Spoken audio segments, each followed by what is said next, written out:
नमस्कार, आपण पाहत आहात वीर महाराष्ट्र न्यूज. पाहुयात काही ठळक आणि महत्त्वाच्या घडामोडी.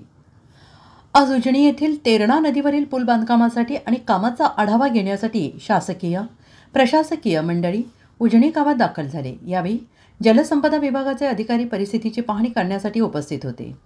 गावातील विविध समस्या मांडण्यासाठी उपसभापती योगराज काका पाटील, सरपंच युवराज गायकवाड, युवा नेते राज योगीराज पाटील, जिल्हा उपाध्यक्ष राष्ट्रवादी युवक काँग्रेस लातूर, ग्रामपंचायत सदस्य मजहर खां पठाण, शेतकरी आणि ग्रामस्थ मोठ्या संख्येनं उपस्थित होते. यावेळी तेरणा नदीवरील पुलाचे काम तात्काळ सुरू करण्याची मागणी राज योगीराज पाटील यांनी अधिकाऱ्यांकडे केली.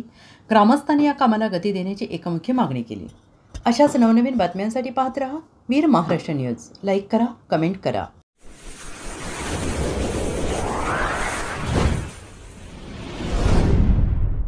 वीर महाराष्ट्र न्यूज चॅनलला लाईक आणि सबस्क्राईब करा.